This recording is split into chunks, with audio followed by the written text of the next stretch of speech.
FromSoftware knows how to make a challenging game, and one of its best is the critically acclaimed Sekiro Shadows Die Twice, which surprised nobody when it picked up plenty of Game of the Year awards back in its day. Veterans of FromSoftware's Souls-like games know what to expect going in. Lots of lore, gore, and big boss fights. Here are the 10 hardest boss battles in Sekiro Shadows Die Twice.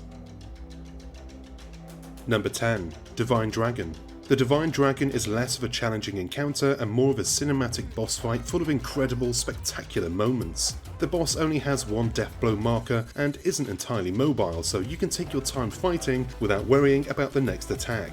During the first phase of the battle, all you need to do is defeat all the old dragons of the tree by performing a plunging death blow from the tree that will spawn in the area. Once you defeat the enemies, you'll move into the last phase where you need to dodge or deflect the Divine Dragon shockwave attacks while grappling into one of the trees to deflect lightning into the boss. An incredible and fantastical fight, but not too high on the challenge scale. Number 9. Gayubu Oniwa.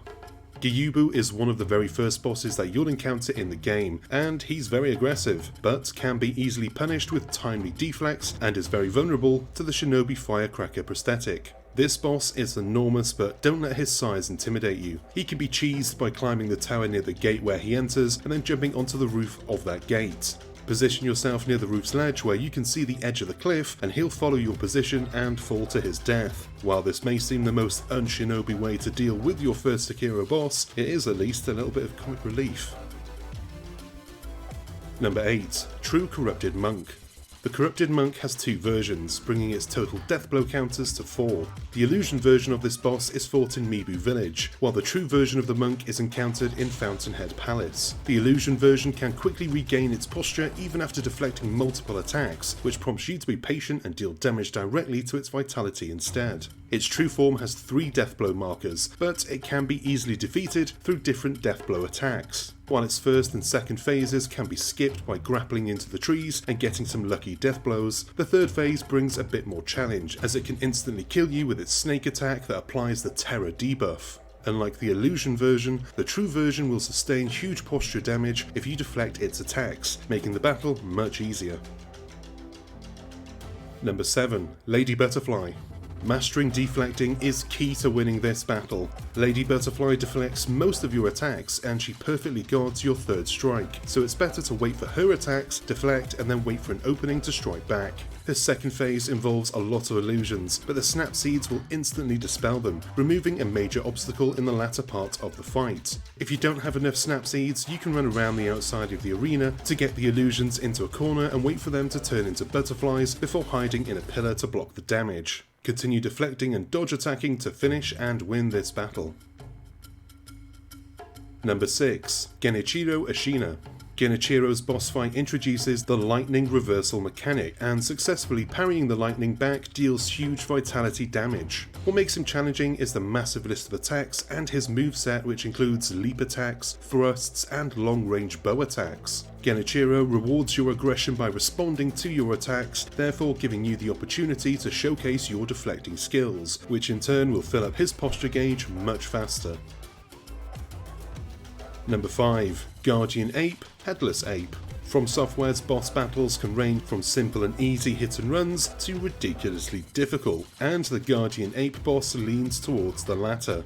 Its grab attacks are unavoidable, and fighting it for the first time may catch you off guard if you're not prepared to face its phase 2. What makes this boss fight memorable, aside from the extremely long combos, is its lore and story. Having to fight a terribly lonely and heartbroken ape trapped with immortality is almost similar to the Great Grey Wolf Sith boss fight from the original Dark Souls. Number 4. Great Shinobi Owl.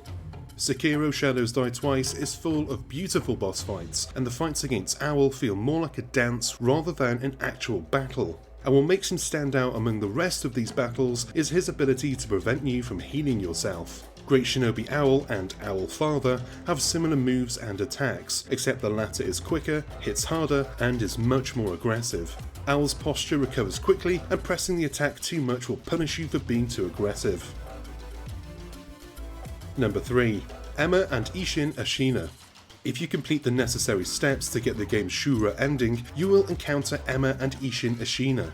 Emma has one death blow marker and her moves are easily punishable with proper deflects and timely dodges, though the bulk of this fight is with Ishin, and he is the final boss for this ending. Ishin has a combat art called One Mind, which deals massive damage if you're in range. Compared to other boss fights in the game, Ishin is calm and composed, which makes you feel like you're fighting against an enemy who knows he will win. Number 2. Demon of Hatred. The Demon of Hatred has 3 deathblow markers and is an extremely challenging fight, albeit a bit of a secret boss. Its posture meter is as big as its vitality meter, making this fight tremendously long. It feels almost like a brutal Dark Souls boss fight, rewarding patience rather than unchecked aggression. Chances are that you'll go through most of its phases without dealing a posture break. The lore behind this boss is wonderfully crafted and is foreshadowed throughout the game. Each phase shows the boss's intense emotions and feels like an homage to the NPC that has been with you since the beginning. Number 1. Ishin the Sword Saint. As the final boss in Sekiro Shadows Die Twice, Sword Saint Ishin will test everything you've learned throughout the game. Everything about the fight, from the battlefield and the music to the changing atmosphere and the lightning strikes, speaks volumes about how FromSoftware carefully creates memorable yet challenging games. While this boss battle requires a very high skill ceiling and an immense number of game hours under your belt, your skills are rewarded once you defeat one of the hardest and most brilliantly designed bosses in all the FromSoftware games. And that is our list. What do you think? Agree? Disagree? Let us know down in the comments section below, and while you're down there, hit the like and subscribe buttons if you haven't already done so, and give the bell icon a tap so that you're notified whenever we've got new videos for you to watch. I've been Chris, you've been gorgeous, and I'll see you on the next one. Until then, cheers my dears.